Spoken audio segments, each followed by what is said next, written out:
This one is working? Yeah, thanks. Okay, so hello, I'm Pawel Krzyzanowski. And I'm Dawid. And we are here with you today to discuss, can AI be one of your developers, yes? First, two disclaimers I would like to mention. My company asked me to tell you that we still write the code by the human.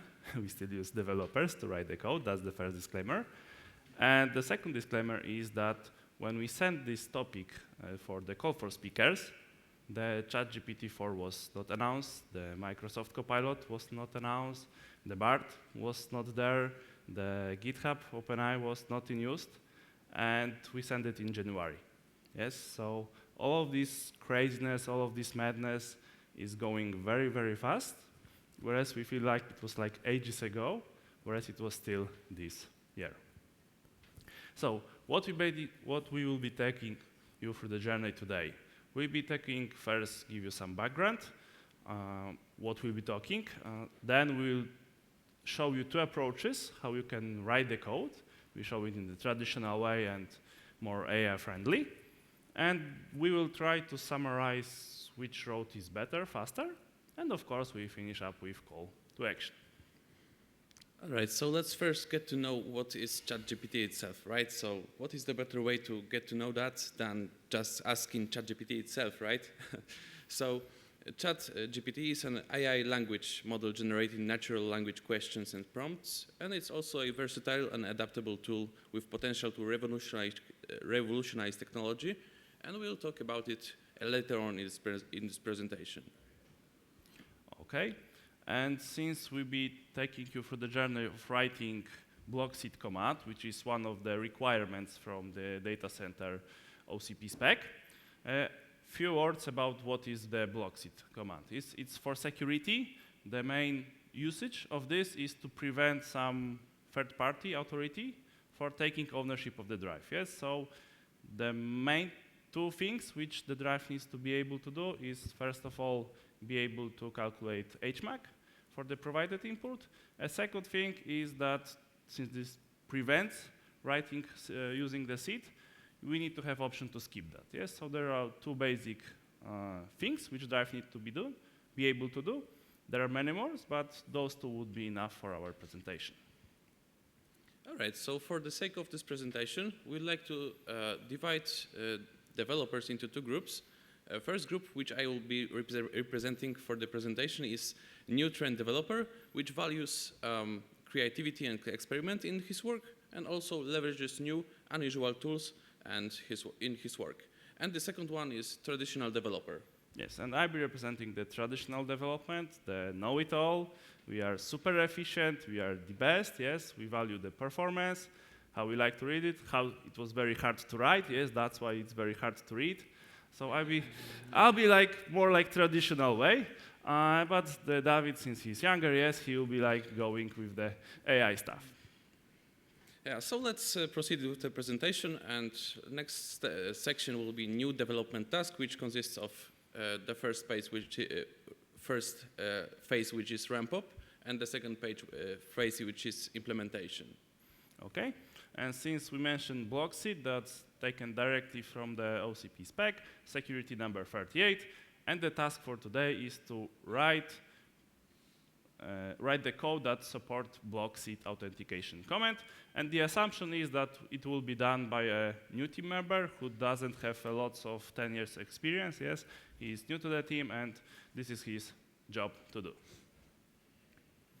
Okay, as a traditional way, I'm starting with reading through the documentation. Yes. We mentioned that we need to implement that stuff, so then I go to the documentation. I read this, I think it's like 50 or 60 pages long, read from cover to cover. I understand something. To be honest, I will not understand everything on the first go, right? But I will understand at least something, and I'm happy to start the coding, right? Not exactly, yes, because if you read through the documentation, you find there is a lot of reference there, yes? You need to go through other documents, and most of them like 200-300 pages to read it, but in reality, for our task, I don't need most of them, yes? I only need 2 of them, and even like 5% for each of them. But to know it, I'm supposed to read it probably first, yes, to know that doesn't apply. But it is what it is, yes. You need to go it, probably not all, and figure it out that they are not needed. So as a new trend developer, I didn't have really time to dig into all the documentation, and it is easier for me to just ramp up in a different way. So let's just ask, what is block SID authentication in ChatGPT prompt? And as you can see, we got a brief description here on the screen. And is it good enough for implementation? I don't think so, but let's ask it for more. And there's plenty of references in the documentation, in the original documentation file which Pawel was covering. And how to know what's worth digging into, right? So we can just ask ChatGPT about a brief description about all of these the references in the documentation, and from there we can better know what should we be digging into and what should we not actually do, right? So with this description, we could possibly go ahead and open the proper documentation and start implementation, right? So let's start the coding. The ramp up phase is finished, and let's do it. Okay, so since I started reading with the documentation, I'm working a big company, so probably the first thing before I start to write the code, I will call my buddy to try to just, okay, I just read this, what does it mean? How to understand this, yes? So I will start with probably some meeting on going through the wiki to find some additional data, where you have it, because we have our code base, yes, I need to put it in some particular place. And since I'm new, then I don't know where I should put it, yes? So usually we'll drag some more experienced developers to help me get started, and I would spend my time on doing that. And of course, when I'm starting to write this code, yes, I'm starting from scratch. Yes, since this is a new feature to write, I don't have a code which is ready to just merge into code. So I'm starting with basically hello world, yes?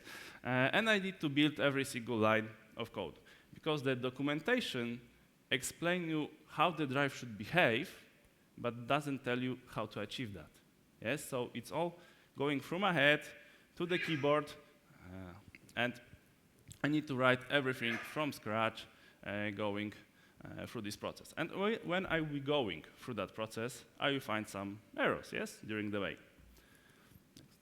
Yes, and if I find some errors, that's as a typical developer, if I don't find the answer in my head, I will just go to Google, yes. Most of developers using Stack Overflow, there is lots of memes that when the Stack Overflow doesn't work, the whole company is just stop, yes. In some cases that's true. I know some of those companies, it's not ours, of course, but I know some of them. And when you go to that Stack Overflow, you find solution, then you just take it very gently, put it in your code base, fingers crossed that it will work, yes? That's most what programmers do. It's most of the time working, and it's a very good solution, but sometimes it's not, so you need to dig deeper. But that's the traditional way of handling errors. So as a new trend developer, again, I won't be wasting my time on starting the coding from scratch. And for the simple template of my code, I will just ask ChatGPT to generate a simple implementation of block SID computation. As you can see on the screen, we already got the code. And in this case, it's C++, but it doesn't really matter which language you're asking for in the prompt. All will probably work. And usually, the code is compiling and working just fine. And also, in this case, it does. And here we go at the second part of the code, in which we are calculating HMAC from given parameters. And from there, we are returning a string. And this that's the full piece of code, which partially covers our requirement. But we would also like to have a part of code which skips our block SID computation. So let's cover it. And in order to do that, I will just ask ChatGPT.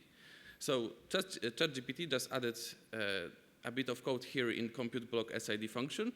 And from there, we can also see that not only the bit of code was added here in the code, but also parameters in compute block SID were modified in order to consume this change. All right, so we can say that the code fully works until it's fully tested, right? So in order to do that, I will not waste my time on writing the unit tests myself, so I just ask ChatGPT to do that for me.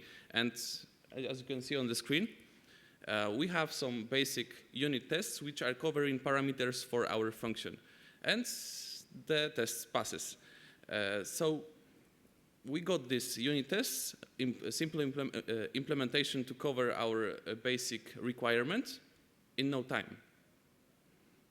So let's think about it. What if we get some error? We can also ask ChatGPT to resolve it for us. In this case, we are missing some library. Let's just ask ChatGPT to fix it for us, and we are basically covered here. We got a full instruction on how to resolve the issue and do the fix. And this instruction actually works. And it could be any kind of issue. It could be code, environmental issue, whichever one will be probably covered in ChatGPT. So let's ask ourselves, who was better and who was faster from these two developers? Yes, so if you compare only what we have shown you, is of course new approach is just faster, yes? And we have even additional of writing unit tests, since every developer likes and loves write unit tests, yes? Then if you have some additional third-party tool that can help you that, it speed up your process. Also, it's a little bit of change how you approach the programming, but you can get a lot of benefits from it. What's very good, and it was presented on the slide, is that if you provide additional input on the AI, the code will change all of the inputs. For instance, we need to add something additional, all of the functions, input, outputs, and the unit test will be updated accordingly. So if you are writing the code, you are enhancing it, there is a lot of efficiency that you can achieve that way. But there is bad.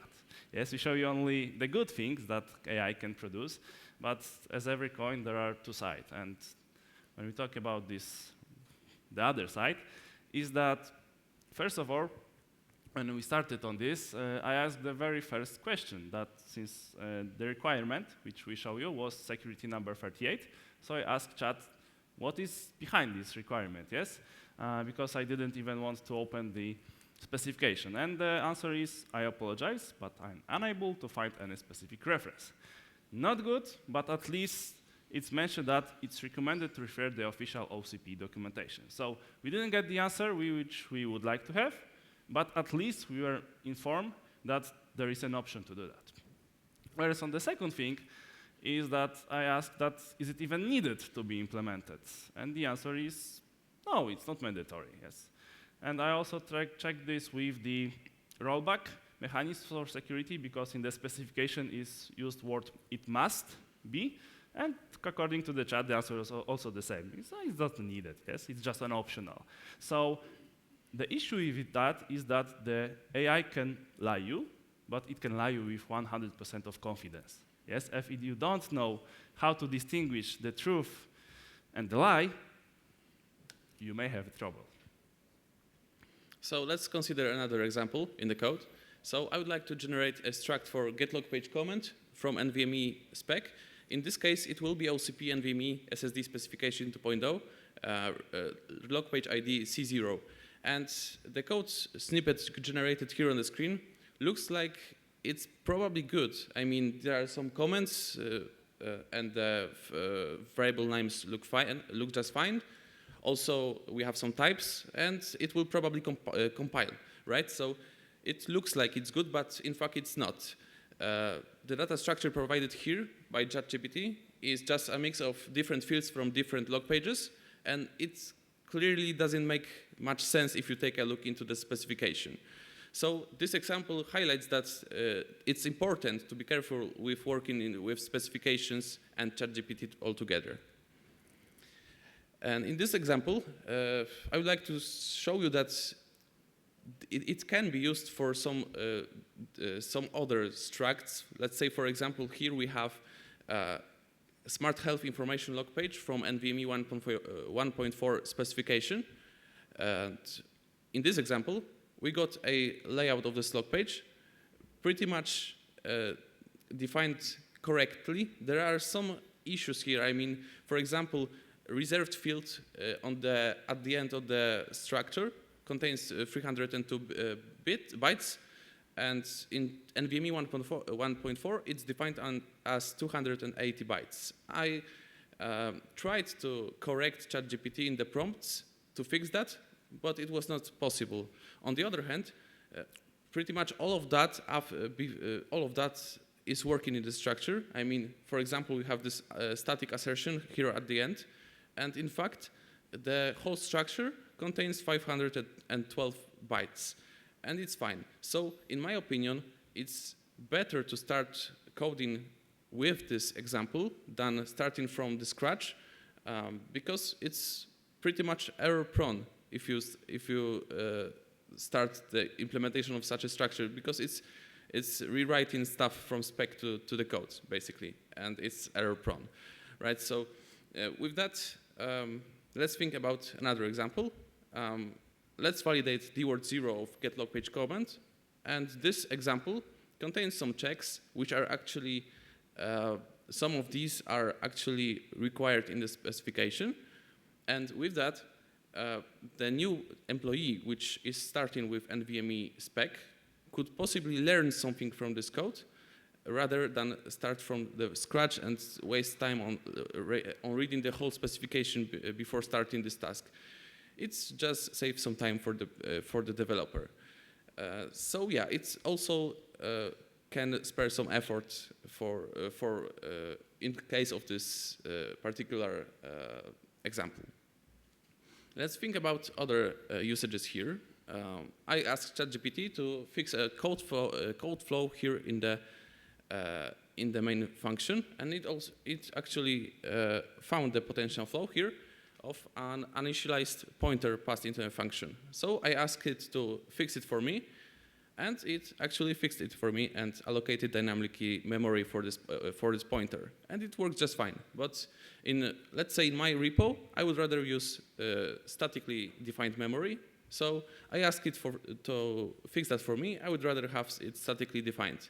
That is what I prompted, and also I got it fixed and simultaneously bug-free, written according to my to standards respected in my specification.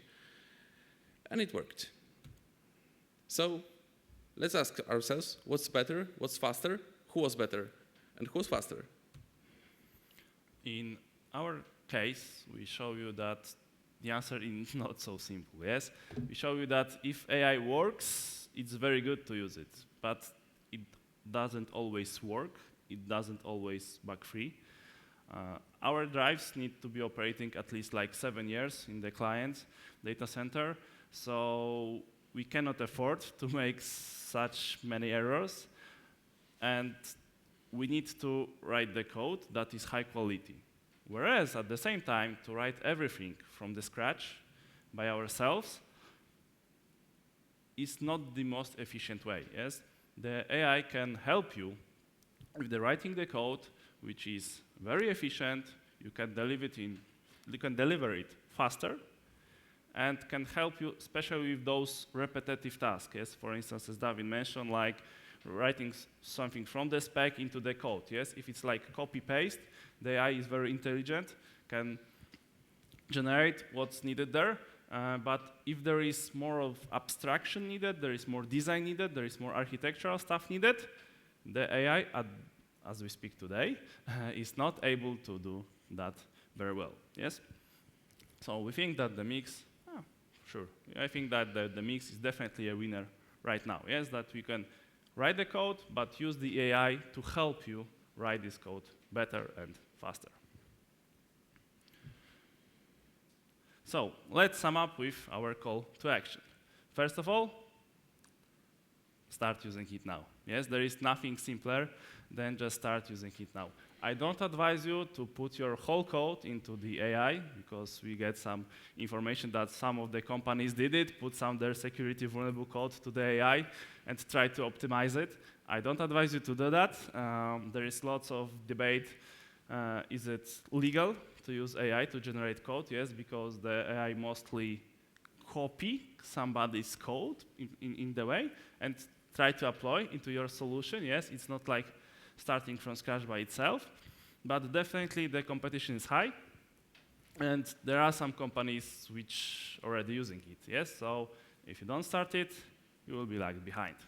And the second thing is to explore AI, because we mentioned here the example of like new member coming and writing developer task, whereas the AI can get a lot more. For instance, everybody loves meeting, yes. You don't need to go to the meeting. The AI can just get the transcript of the meeting and prepare you the notes, the ARs. I know my friend, for instance, using AI to generate emails because he doesn't like to write long emails, and he just gives one sentence to AI, and he can produce very long, big email that he can send. I don't like personally reading long emails, so I have a second friend, which is just getting all of those long emails, putting into AI, and just get response one sentence what was written in the email, yes?